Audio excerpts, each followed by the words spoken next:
하나님의 말씀은 사무엘하 5장 6절입니다. 사무엘하 5장 6절 말씀.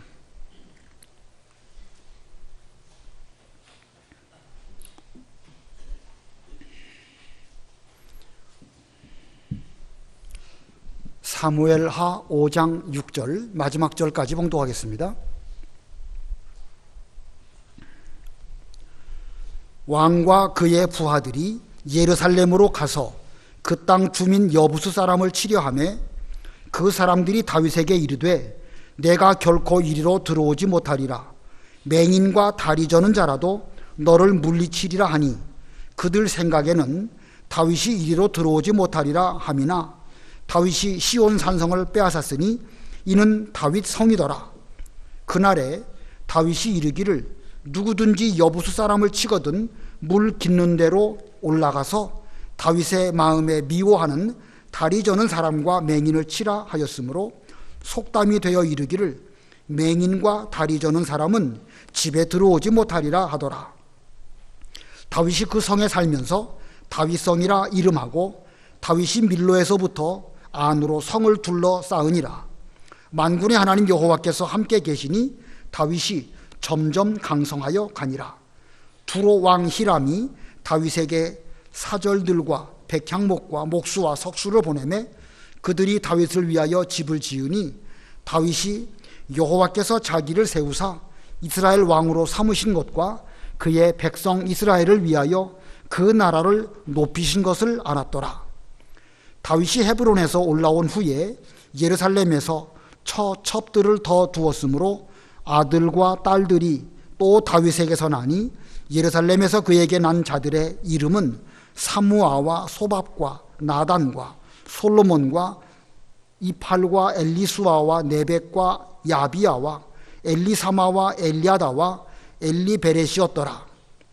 이스라엘이 다윗에게 기름을 부어 이스라엘 왕으로 삼았다 함을 블레셋 사람들이 듣고 블레셋 사람들이 다윗을 찾으러 다 올라오매 다윗이 듣고 요새로 나가니라. 블레셋 사람들이 이미 이르러 르바임 골짜기에 가득한지라.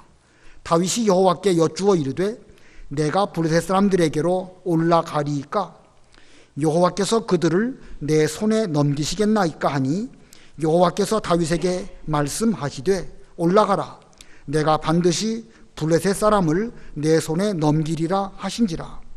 다윗이 바알 브라심에 이르러 거기서 그들을 치고 다윗이 말하되 여호와께서 물을 흩음같이 내 앞에서 내 대적을 흩으셨다 하므로 그곳 이름을 바알 브라심이라 부르니라. 거기서 블레셋 사람들이 그들의 우상을 버렸으므로 다윗과 그의 부하들이 치우니라. 블레셋 사람들이 다시 올라와 르바임 골짜기에 가득한지라. 다윗이 여호와께 여쭈니 이르시되 올라가지 말고 그들 뒤로 돌아서 뽕나무 숲을 맞은 편에서 그들을 기습하되 뽕나무 꼭대기에서 걸음 걷는 소리가 들리거든 곧 공격하라. 그때에 여호와가 너보다 앞서 나아가서 블레셋 군대를 치리라 하신지라.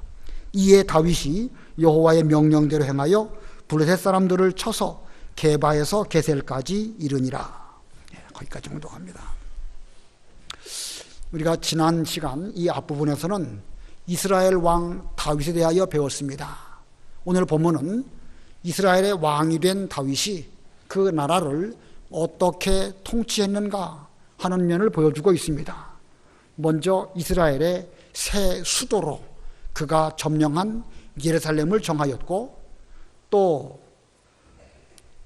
그 두로왕 히람과의 외교 관계를 어떻게 했는가, 그리고 13절로 17절에는 그의 가정, 내부적인 다스림, 내치는 또 어떻게 했는가, 그리고 블레셋과의 전쟁에서는 또 어떻게 했는가, 곧 국방은 어떻게 했는가, 이런 면을 이 본문에서 쭉 보여주고 있습니다. 그래서 오늘 제목은 다윗 왕의 통치입니다.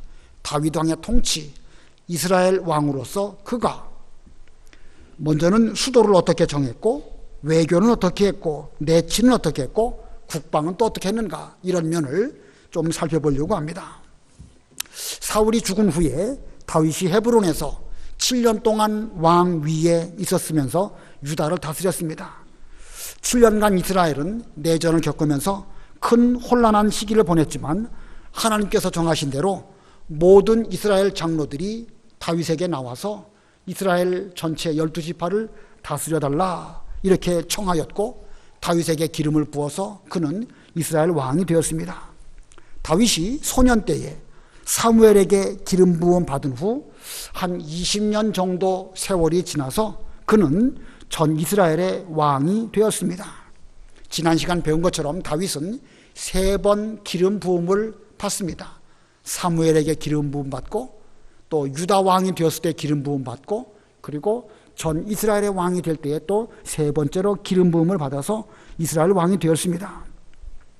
그가 오랫동안 잘 참고 기다렸던 다윗이 마침내 하나님의 뜻을 따라서 이제 모든 일이 잘 되어지고 그가 하는 일들은 형통했습니다. 그리고 그가 하나님 안에서 점점 강성해 갔다. 성경은 그렇게 말씀하고 있습니다. 10절 우리 다 같이 합독하겠습니다. 10절 시작. 만군의 하나님 여호와께서 함께 계시니 다윗이 점점 강성하여 가니라. 자, 이 점점이라는 말씀이 참 중요합니다. 다윗도 인간적으로 부족한 면이 많이 있는데 시간 속에서 하나님이 함께 하시니까 그는 점점 강하여 갔습니다. 이 잠언 4장에 보면 의인의 길은 돋는 햇볕 같아서 크게 빛나서 한낮의 광명에 이르거니와 악인의 길은 어두움 같아서 그가 걸려 넘어져도 넘어졌는지도 모른다. 이렇게 말씀하고 있습니다. 이거 보면 의인의 길은 돋는 햇볕이 시간 속에서 점점 밝아지고 한낮 대낮의 광명에 이르게 되지만, 악인의 길은 시간 속에서 점점 쇠하여 가고 나중에는 캄캄해지고 본인이 지금 캄캄한 가운데로 가고 있는지 망하는 길로 가고 있는지 아닌지 알지 못하는 것이 곧 악인의 길이라고 말씀하고 있습니다. 우리는 이렇게 하나님의 섭리가 다윗 입장에서는, 인간 입장에서는 오랫동안 기다리지만 기다림과 인내와 자기를 잘 만들어가는 속에서 하나님의 시간은 점점 이루어져서 마침내 다윗이 왕이 되었고, 왕된 이후에도 그가 이스라엘을 잘 통치할 때에 그 나라가 점점 강성해 갔다. 이렇게 우리에게 교훈하고 있습니다. 이 말씀은 구약의 이스라엘 백성들에 관한, 이스라엘 나라에 관한 말씀이지만 영적으로 말한다고 하면 예수 그리스도로 말미암아 세워진 하나님의 나라가 시간이 가면 갈수록 점점 강성해지고, 우리 성도로 말미암아 천국은 점점 침노를 당하다가 예수님 재림하실 때에 완전히 하나님의 나라가 이루어질 것을 우리들에게 보여주는 그런 말씀이기도 합니다. 자, 그러면 다윗이 통치할 때 어떻게 통치했는가? 4가지 가운데서 첫 번째로는요, 예루살렘을 수도로 정함입니다. 예루살렘을 수도로 정했다. 한 나라의 수도를 어디로 정하느냐? 국가 통치에 대단히 중요한 요소지요. 자, 이 구약 성경에 예루살렘이 어떻게 해서 이스라엘의 수도가 되었는가? 이 시간 개괄적으로 구약 역사를 쭉 한번 살펴보려고 합니다. 창세기 14장에 보면 아브라함이 그돌라오멜 연합국 4개 나라를 치고 돌아올 때에 살렘 왕 멜기세덱이 아브라함을 축복합니다. 거기에 창세기 14장에 멜기세덱을 소개하면서 지극히 높으신 하나님의 제사장이라 이렇게 말하면서 살렘 왕이라 이렇게 말합니다. 자, 거기서 말하는 살렘 왕, 곧 예루살렘을 의미한다고 해석을 합니다. 살렘이라는 말은 평강이라는 말이고, 예루살렘 그러면 평강의 도시라는 뜻인데, 이런 면으로 볼 때에 오늘날의 예루살렘은 고대에 살렘이라고 불려졌을 것이라고 우리 학자들은 생각을 합니다. 자, 이것이 성경에 기록된 제일 첫 번째의 예루살렘에 관한 기록이고, 이제 창세기 22장에 가면 하나님께서 아브라함에게 내 독자 이삭을 모리아 땅 모리아 산에 가서 번제로 바쳐라 이렇게 명령하십니다. 바로 그 모리아 산이 예루살렘 산입니다. 이제 열왕기하에 가면 솔로몬이 왕 되고 바로 그 모리아 산에 하나님의 성전 건축을 하게 됩니다. 그런 면으로 볼 때 모리아라고 하는 그 지명 이름은 옛날 한때에는 예루살렘 그 인근을 일컫는 지명이었을 것으로 여겨집니다. 이렇게 성경에는 살렘 또는 모리아 그 외에도 여호수아 18장에 보면은요, 여부스 족속들이 거기에 살고 있었기 때문에 여부스라고 일컬어지기도 합니다. 여부스. 그 다음에 시온이라고도 불려지기도 하고 또 다윗성이라고도 일컬어지기도 하고 이사야 29장에 보면 아리엘이라고도 불려지기도 합니다. 그리고 마태복음 4장에 보면 거룩한 성, 사탄이 예수님을 시험할 때에 거룩한 성, 이제 그 성전 꼭대기에 예수님을 사탄이 이렇게 모시고 갔다고 해야 될까요? 끌고 갔다고 해야 될까요? 아무튼 그런 내용이 나옵니다. 자, 그래서 성경에 기록된 예루살렘에 관한 여러 이름들은 이렇게 살렘, 모리아, 여부스, 시온, 다윗성, 아리엘, 거룩한 성 여러 명칭으로 불려지고 있습니다. 자, 그런데 이 예루살렘을, 이 성을 이스라엘 백성들이 언제부터 차지하기 시작했을까? 아브라함, 이삭, 야곱 때에 이 땅을, 가나안 땅 전체를 너와 내 후손에게 주겠다라고 말씀하셨고, 그 약속이 이제 여호수아 때에 이르러서 이제 가나안 땅을 점령하게 됩니다. 제비를 뽑아서 각 지파에게 이 유업을 주었는데, 그 예루살렘 성이 있는 그 지역은 베냐민 지파에게 배당이 되어집니다. 그런데 그 여부스 족속들이 예루살렘 산지 꼭대기에 있다 보니까 그 요새에 있는 여부스 사람들을 물리치지 못하고, 그래서 베냐민 사람들이 그 예루살렘을 차지할 수 없었습니다. 예루살렘 산은요, 해발 790m에 있습니다. 상당히 높은 고지지요. 790m니까요. 저 도봉산이나 우이동이나 이런 산 정도 높이에 있는 그런 곳입니다. 자, 그런데 이 베냐민 지파가 그 땅을 차지하지 못했습니다. 사사기를 좀 보겠습니다. 사사기 1장 19절로 21절 읽어보세요. 사사기 1장 19절. 여호와께서 유다와 함께 계셨으므로 그가 산지 주민을 쫓아내었으나 골짜기의 주민들은 철병거가 있으므로 그들을 쫓아내지 못하였으며, 그들이 모세가 명령한 대로 헤브론을 갈렙에게 주었더니 그가 거기서 안악의 세 아들을 쫓아내었고, 베냐민 자손은 예루살렘에 거주하는 여부스 족속을 쫓아내지 못하였으므로 여부스 족속이 베냐민 자손과 함께 오늘까지 예루살렘에 거주하니라. 예, 이 예루살렘은 높은 지대에 있었고 경계로 볼 때에는 베냐민 지파와 유다 지파 사이에 있습니다. 그래서 이 유다 지파가 그 산지에 있는 그 이 가나안 족속들을 쫓아내려고 해서도 그들 가운데 철병거가 있기도 하고 요새 속에 있었기 때문에 유다 지파도 그 쫓아내지 못한 면도 있었고 베냐민 지파도 거기를 쫓아내지 못했습니다. 자, 여호수아 때부터 점령하기 시작했던 가나안 땅, 그 가나안 족속들이 내내 거기에 끝까지 항전하면서 남아 있다 보니까 옆구리에 가시와 같이 있었고, 점점 시간이 지나면서 이스라엘 백성들이 강하여져 갈 때에 그들을 다 쫓아내기는 쫓아냈지만 다윗이 왕 위에 오를 그 즈음까지 여전히 예루살렘은 쫓아내지 못하고 여부스 사람들이 거주하고 있었습니다. 이제 이스라엘 왕 다윗이 이제 된 입장에서 그는 그 예루살렘 산지를 점령함으로써 가나안 족속들을 다 몰아내야 할 그런 의무가 그에게 주어졌습니다. 자, 다윗이 처음부터 내가 예루살렘을 점령해서 그것을 수도로 정해야 되겠다 이렇게 생각했는지는 모르겠지만, 좀 더 근원적인 면으로 보면 아브라함과 이삭과 야곱 때부터 약속하신 그 땅이기도 하고 여호수아 때부터 점령하기 시작했던 그 땅인데 다윗 왕 때까지 여전히 예루살렘을 점령하지 못한 것을 생각하면서 그는 그 땅을 점령해야 되겠다고 결심하고 그 일을 한 것입니다. 자, 그래서 본문으로 돌아와서 6절 7절 읽어보세요. 6절. 왕과 그의 부하들이 예루살렘으로 가서 그 땅 주민 여부스 사람을 치료하매 그 사람들이 다윗에게 이르되 내가 결코 이리로 들어오지 못하리라.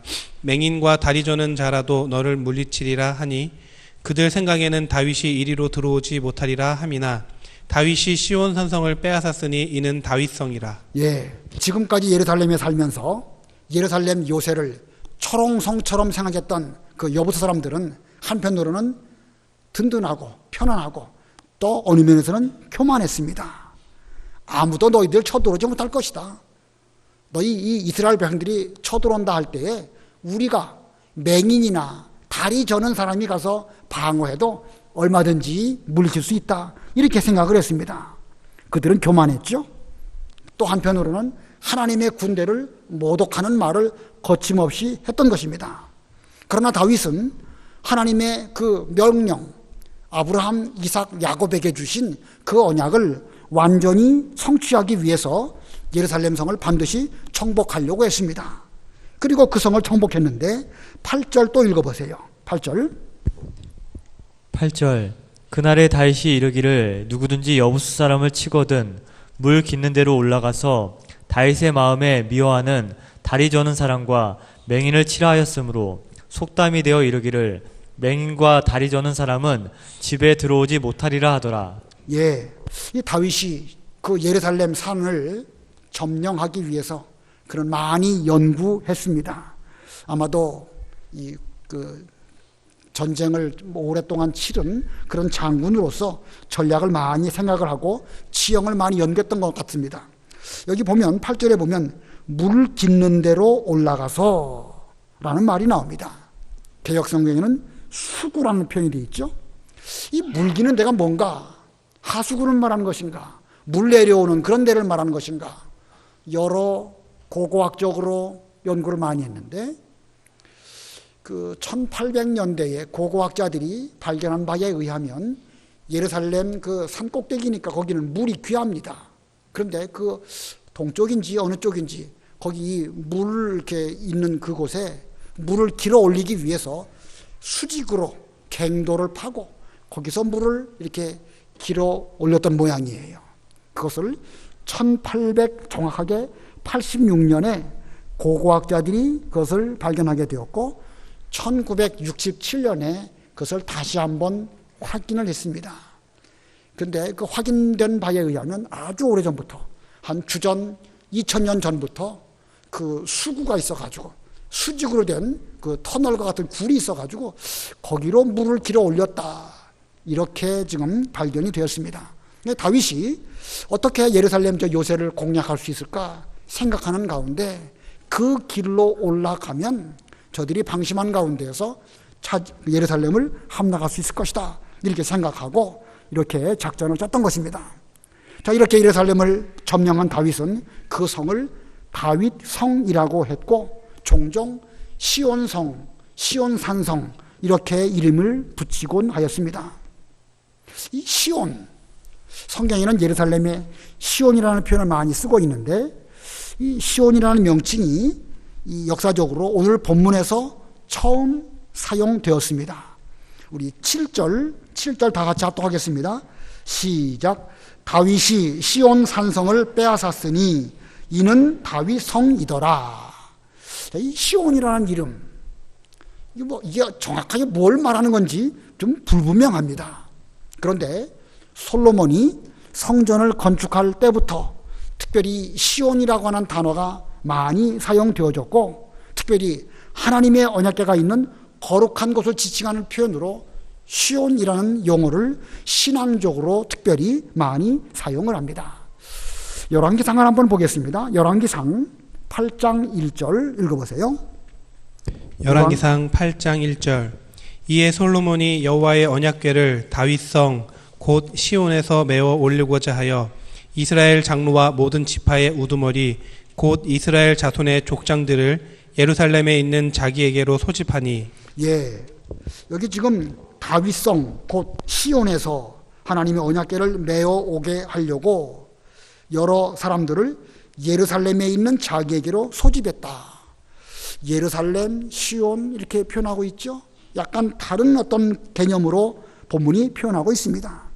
이 8장 1절의 면을 생각해 볼 때에 예루살렘이라고 하는 어느 정도 큰 규모의 도시가 있고 도읍이 있고 그 안에 한 작은 또 다른 어떤 그 산 혹은 뭐 구릉 이런 정도가 있고 거기에 언약궤가 있었고 그 언약궤를 모셔올 때에 언약궤를 모셔올 사람들을 이 솔로몬이 예루살렘에 모았다 이렇게 볼 수 있습니다. 아무튼 이런 면으로 볼 때에 시온이라고 하는 그곳은 신앙적인 면으로 하나님의 언약궤를 모신 곳인데 예루살렘 성 내에 있는 한 작은 어떤 그 언덕이나 이런 것을 가리키는 것으로 여겨집니다. 자, 이렇게 이 예루살렘, 다윗성, 시온성, 시온산성 이런 여러 표현들을 쓰고 있는데 전 기독교 역사에 있어서 예루살렘은 아주 요새이기 때문에 아까 말씀드린 것처럼 790m나 되는 높이의 산성이기 때문에 쉽게 함락되지를 않습니다. 역사적으로 보면 헬라가 쳐들어와서 예루살렘을 포위하고 오랫동안 함락하려고 노력한 그런 전쟁사가 있고 그리고 로마가 예루살렘을 점령하려고 했던 그런 일들이 또 있었고 그러다가 이제 추후 70년 예루살렘이 3년 동안 포위되어 있다가 완전히 함락되고 더 이상 이제 이스라엘 나라로 존재하지 않는 이런 상태가 되었습니다. 현재 예루살렘은 기독교, 유대교 그리고 심지어 이슬람교도들의 성지가 되었고 그 이름은 평강의 도시라고 하는 예루살렘이지만 사실은 평강을 찾아보기가 어렵고 계속해서 끊임없는 전쟁이 이루어지고 있는 종교 격전지가 바로 예루살렘입니다. 자, 본문으로 돌아와서 이렇게 다윗이 처음으로 그 예루살렘을 차지하고 다윗성 시온산성이라는 이름을 붙였습니다. 9절로 10절 다 같이 합독합니다. 9절로 10절 시작. 다윗이 그 산성에 살면서 다윗성이라 이름하고 다윗이 밀로에서부터 안으로 성을 둘러 쌓으니라. 만군의 하나님 여호와께서 함께 계시니 다윗이 점점 강성하여 가니라. 자, 예루살렘 성으로 다윗이 이제 수도로 옮겼습니다. 헤브론에 지금까지 있었는데 헤브론은 유다 남부에 있기 때문에 이스라엘 12지파를 다스리기에는 좀 장소적으로 적합하지 않아서 이제 예루살렘을 수도로 정하고 거기에 옮겨서 살았습니다. 그리고 밀로로부터 이제 예루살렘 안으로 그 성을 쌓아서 성을 잘 보호하는 이런 일들을 잘 하였는데 만군의 하나님 여호와께서 함께 하셨기 때문에 점점 다윗이 강성하여 갔다. 자, 우리는 여기에서 이 구약 시대나 혹은 뭐 지역적인 예루살렘을 넘어서 신앙적으로 이것이 어떤 의미를 우리에게 주고 있는가. 오늘날 예루살렘, 우리의 예배 드리는 장소, 새 예루살렘, 이걸 좀 생각해 볼 필요가 있습니다. 요한복음 4장에 보면 예수님과 사마리아 여인의 만남이 나오죠. 사마리아 여인이 예수님에게 묻습니다. 우리 조상들은 이 산, 거기서 말하는 이 산은 그리심 산입니다.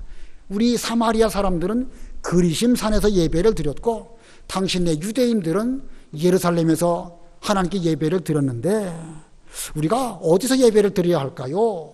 하고 그 사마리아 여인이 예수님께 여쭙니다. 그랬더니 예수님께서 이제 이 산에서도 말고 저 산에서도 말고 새롭게 예배할 때가 온다, 이런 말씀을 하십니다. 요한복음 4장 21절로 24절 읽어보세요. 요한복음 4장 21절. 예수께서 이르시되 여자여 내 말을 믿으라. 이 산에서도 말고 예루살렘에서도 말고 너희가 아버지께 예배할 때가 이르리라. 너희는 알지 못하는 것을 예배하고 우리는 아는 것을 예배하노니 이는 구원이 유대인에게서 남이라. 아버지께 참되게 예배하는 자들은 영과 진리로 예배할 때가 오나니 곧 이때라.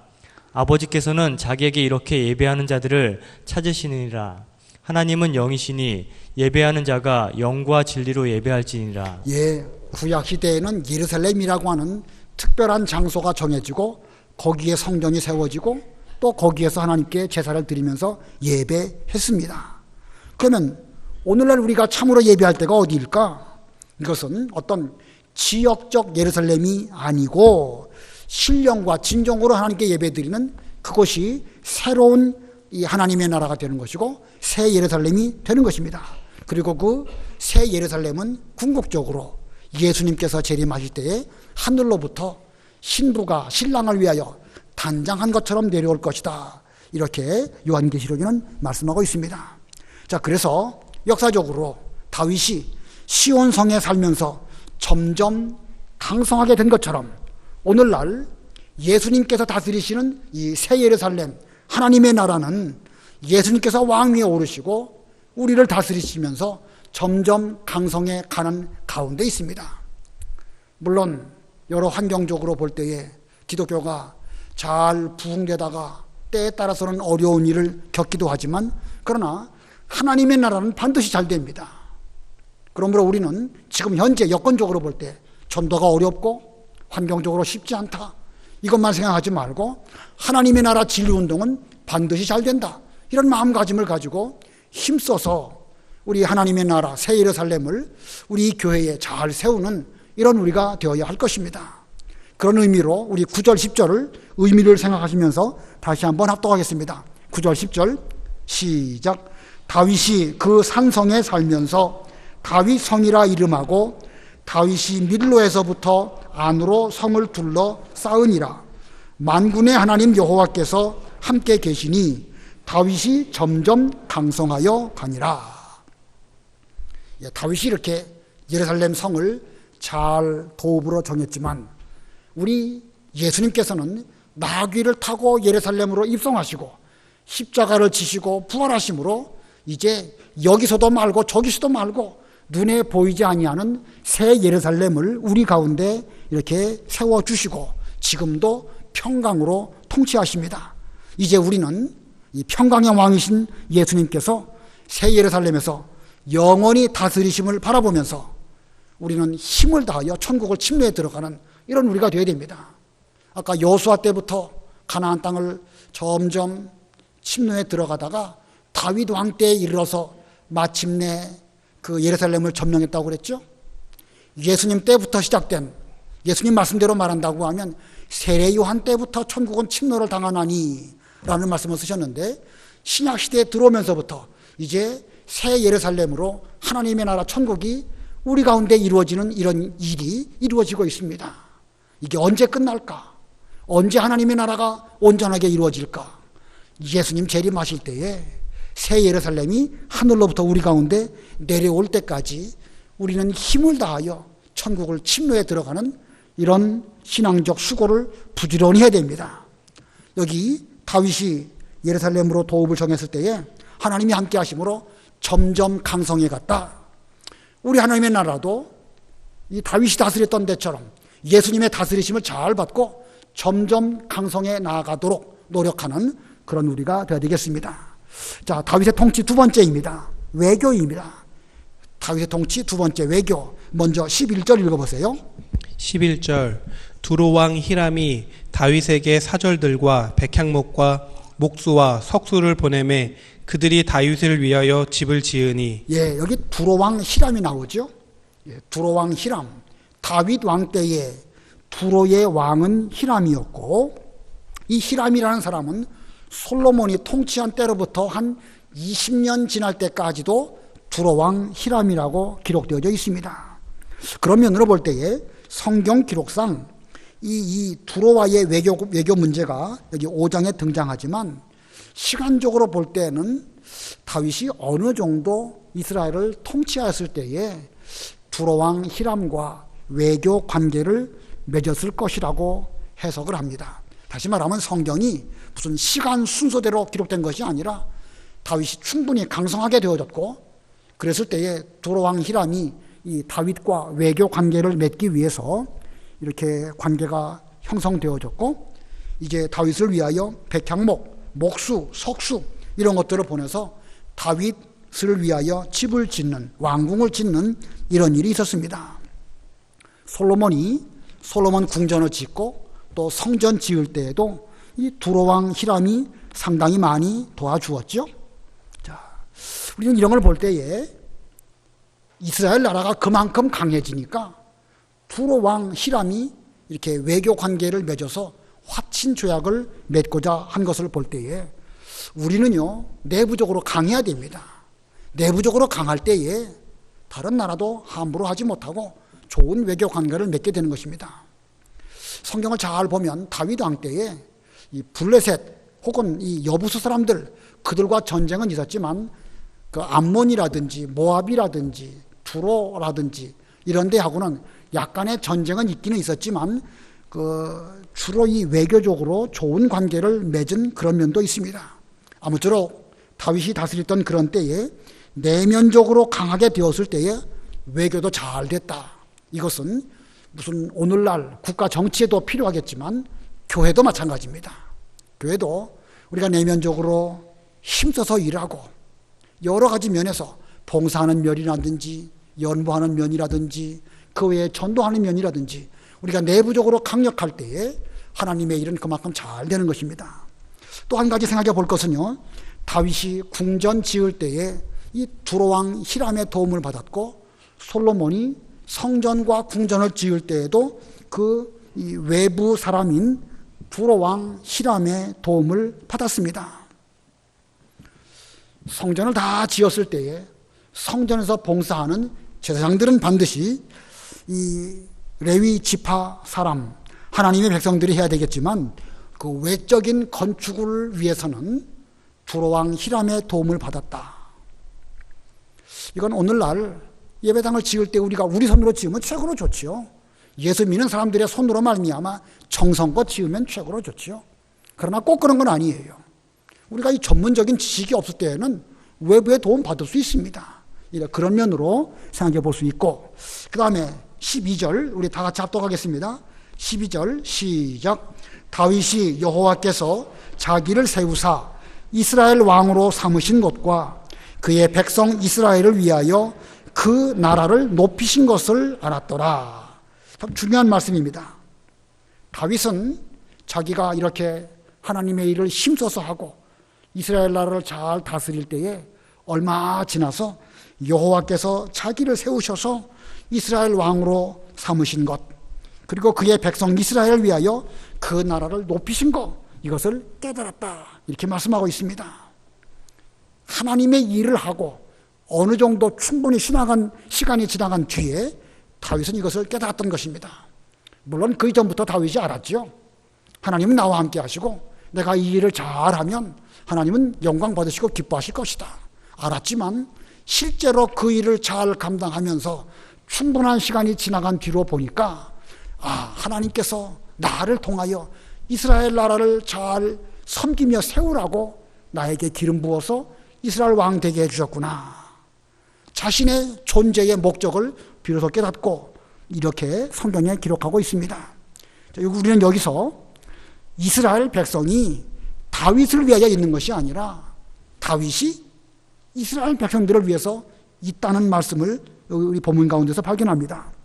그 12절 하반절에 보니까 그의 백성 이스라엘을 위하여 그 나라를 높이신 것을 알았더라. 다윗뿐만 아니라 오늘날도 마찬가지입니다.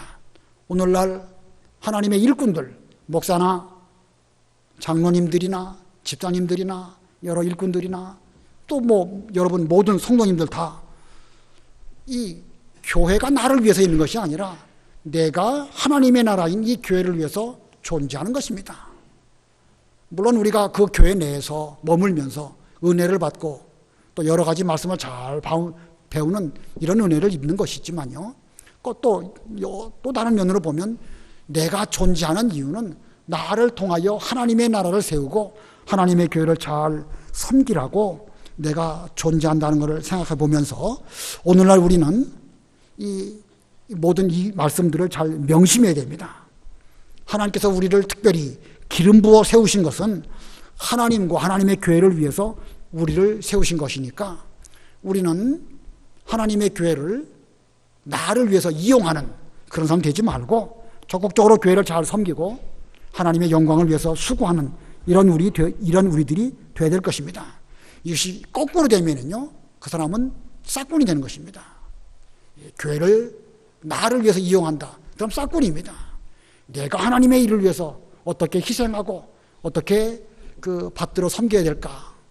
하나님 백성들을 잘 섬기는 그것이 다윗의 그 어떤 본분인 것처럼 오늘날 목사와 장로는 하나님의 성도들을 잘 섬기는 것이고, 여러 하나님의 종들은 하나님의 백성들을 잘 섬기는 것이 본분인 줄을 알고 싹군 되지 말고 참 종이 되는 그런 우리가 되어야 되겠습니다. 그 다음에 이 다윗의 내치입니다. 내치. 세 번째로는 그 내부적으로 그거 어떻게 했는가. 여기 13절로 16절인데 읽는 것은 생략하겠습니다. 다윗이 참 훌륭한 그런 왕이지만 그에게도 인간적인 허물이 있음을 성경은 보여주고 있습니다. 신명기 17장 17절에 보면 이스라엘 왕은 아내를 많이 두어서 마음이 미혹되지 않도록 하여라. 율법에 그렇게 기록하고 있습니다. 성경 원리는 한 남자가 한 여자를 아내로 삼고 가정을 이루는 것이 원칙인데, 이런 인간 풍습대로 이 다윗은 여러 처첩들을 두고 많은 아들들을 두었습니다. 잘했다고 말할 수가 없죠.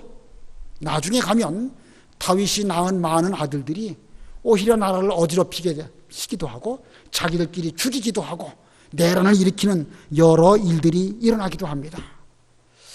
다윗이 그렇게 했기 때문에 그렇다고 그렇다고 뭐 딱 잘라서 말할 수는 없지만, 아들 솔로몬 때 가면 더 많은 처첩을 두는 바람에 나라가 여러 가지로 혼란하게 됩니다. 끝까지 깨어있지 아니하면 누구라도 이렇게 될 수 있음을 다윗이 보여줍니다. 가장 중요한 것은 먼저 자기 가정을 잘 다스리는 것이 중요한데, 훌륭한 다윗 왕이지만 이스라엘을 잘 다스린 그런 왕이었지만 자기 가정을 다스리는 그 면에 있어서는 어떤 그 허물이 있었다, 이런 면을 우리는 발견하게 되면서 우리는 가장 먼저 여러 가지를 잘해야 되겠지만 자기의 가정을 다스리는 것부터 똑바로 하는 그런 우리가 되어야 되겠습니다. 그 다음에 네 번째, 다윗의 통치의 네 번째는요, 국방입니다. 국방. 17절부터 25절까지인데 이 이스라엘과 블레셋 사이에 전쟁이 있었습니다. 아까도 말씀드렸듯이 이스라엘 나라를 주변으로 볼 때에 내부적으로는 가나안 족속들과의 싸움이 계속 있었고, 외적으로는 블레셋과의 싸움이 끊임없이 계속되어서 오늘날까지도 계속되고 있습니다. 다윗 왕 때나 솔로몬 왕 때에 그 인근 나라 두로 왕이라든지 아니면 암몬, 모압 이런 쪽과는 어느 정도 화평했고, 또 그 모압 쪽에서부터는 조공을 받기도 하는 그런 내용들이 있습니다. 그런데 이 블레셋하고는 끊임없는 전쟁이 계속 되어지는 것입니다. 자, 이스라엘이 다윗에게 기름을 부어서 이스라엘의 왕으로 삼았다라는 소문을 블레셋 사람들이 듣고 이제 싸우러 올라왔습니다. 마치 예수님께서 기름 부음 받으시고 그리스도의 사명을 시작하려고 할 때에 사탄이 와갖고 예수님을 시험했죠. 그와 같이 다윗이 기름 부음 받았다라는 말을 듣고 블레셋이 쳐들어왔습니다. 자, 다윗은 이 전쟁에서 두 번 다 승리했는데 그 승리한 이유는 항상 하나님께 여쭙고 하나님의 뜻을 따라서 전쟁했기 때문에 그렇습니다. 먼저 19절 읽어보세요. 19절 다윗이 여호와께 여쭈어 이르되 내가 블레셋 사람에게로 올라가리이까 여호와께서 그들을 내 손에 넘기시겠나이까 하니 여호와께서 다윗에게 말씀하시되 올라가라 내가 반드시 블레셋 사람을 내 손에 넘기리라 하신지라. 예, 하나님께 여쭈었습니다. 그랬더니 올라가라는 거예요. 선제 공격을 하라는 말씀입니다. 그래서 그 말씀대로 순종해서 다윗이 선제 공격을 해서 블레셋 사람들을 이겼습니다. 아마 블레셋 사람들은 먼저 공격해 올 줄 모르고 방심하고 있다가 이렇게 허를 찔리는, 물론 이것이 하나님의 섭리이긴 하지만 이렇게 해서 이기게 되었습니다. 그 다음에 또 두 번째 전쟁이 있게 되는데 23절 24절 읽어보세요. 23절 다윗이 여호와께 여쭈니 이르시되 올라가지 말고 그들 뒤로 돌아서 뽕나무 숲을 맞은편에서 그들을 기습하되 뽕나무 꼭대기에서 걸음 걷는 소리가 들리거든 곧 공격하라. 그때에 여호와가 너보다 앞서 나아가서 블레셋 군대를 치리라 하신지라. 예, 두 번째 전쟁이 되었을 때에는 다시 또 여쭈었습니다. 다윗의 좋은 점은 이거예요. 항상 하나님의 뜻이 무엇일까? 공격을 할 때든지 방어를 할 때든지 항상 때마다 하나님께 여쭈었는데 두 번째는 올라가지 말고 맞은편 뽕나무 수풀에 거기서 머물다가 기습을 하라. 뽕나무 꼭대기에 걸음 걷는 소리가 들리면 그때 공격하라는 것입니다. 무슨 걸음 걷는 소리가 뽕나무 꼭대기에서 들릴까요? 그 걸음걸이는 무슨 걸음걸이겠죠? 하나님의 군대가 먼저 앞서가시면서 그 브레셋을 칠 때에 다윗이 이제 그것을 신호 삼아서 브레셋을 치게 되니까 그 전쟁에서 또 이기게 된 것입니다.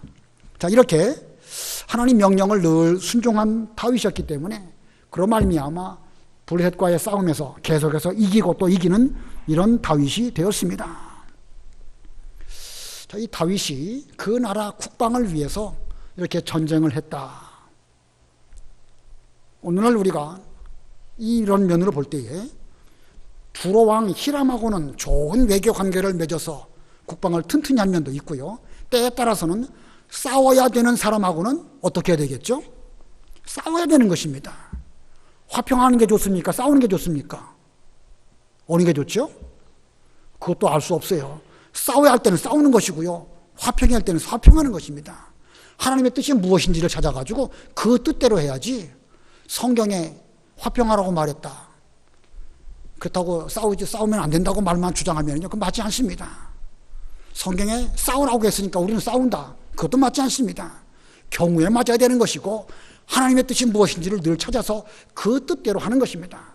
다윗은 싸워야 할 대상하고는 끝까지 싸웠습니다. 그러나 또 화친하고 좋은 관계를 맺어야 할 그런 나라하고는 뭐 굳이 싸울 필요 없는데 싸우는 그런 다윗이 아니었습니다. 오늘날 우리도 하나님의 뜻이 무엇인지를 잘 찾아서 그 뜻대로 싸워야 할 사람에게 대해서는 싸워야 됩니다. 그러나 화평해야 될 사람하고는 화평해야 되는 것이 이게 맞는 원칙입니다. 우리 교회를 허물고 우리의 어떤 그 신앙적 영역을 허물어 가지고 우리로 신앙생활을 못하게 한다. 좋은 게 좋은 거라고 가만히 있으면 그 하나님의 뜻일까요, 그게요? 물론 그때도 무엇인지 우리는 찾고 기도해야 되겠죠. 그러나 이제 항상 무조건 화평을 주장해도 그건 안 맞지 않습니다. 거짓 선지자가 항상 화평하다 외친다고 그랬죠. 어때에 따라서는요, 화평이 좋다고 말하는 사람 중에는요, 거짓 선지자도 있을 수 있습니다. 그러나 무조건 또 아무나 붙잡고 싸우는 것도 맞지가 않죠. 다윗이 이렇게 통치를 잘했습니다.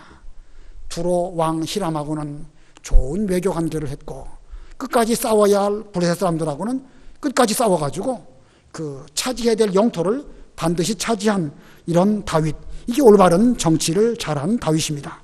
마지막 25절 다 같이 합독하겠습니다. 시작. 이에 다윗이 여호와의 명령대로 행하여 블레셋 사람을 쳐서 게바에서 게셀까지 이르니라. 여호와의 명령대로 늘 순종한 다윗. 그래서 그는 모든 면에서 이스라엘을 잘 다스리는 훌륭한 왕으로 하나님의 나라를 잘 다스리는 그런 왕이 되었습니다.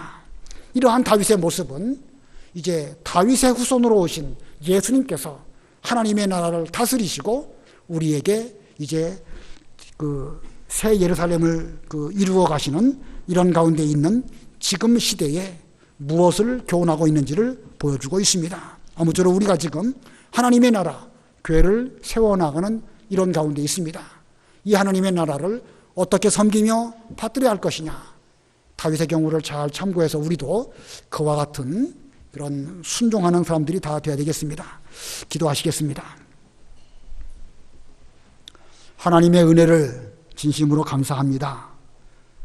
아브라함과 이삭과 야곱에게 약속하신 가나안 땅, 여호수아 때부터 그 땅을 차지하게 되었는데 세월이 많이 흘러서 끝까지 여부수 사람들이 그 예루살렘 산 꼭대기에 요새로 삼아서 그들은 저항을 하였습니다.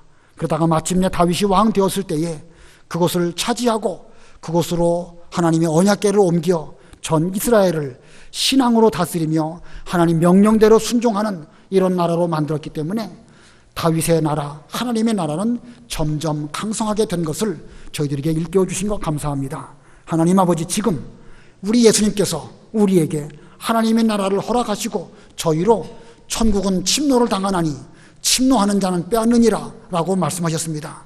힘을 다하여 하나님의 나라를 넓혀 나아가며 우리의 천국 생활이 점점 넓어지며 확장되어지며 부지런히 전도해서 주님의 뜻을 이루어드리는 하나님의 나라 우리 명륜교회 되게 해 주시옵소서. 다윗이 이렇게 외교와 국방을 잘해서 하나님의 나라가 점점 강성하게 되었다고 했습니다. 저희들에게도 다윗의 지혜를 허락하여 주시옵시고 우리가 이 하나님의 나라를 잘 세우기 위하여 화평하여야 될 사람과는 화평을 잘 도모하며 맞서 싸워야 할 대상과 더불어서는 맞서 싸우는 그런 교회 되게 해 주시옵소서. 전도하는 일 힘쓰는 저희들 다 되게 해 주시기를 원하오며 예수님의 이름으로 기도드리옵나이다. 아멘.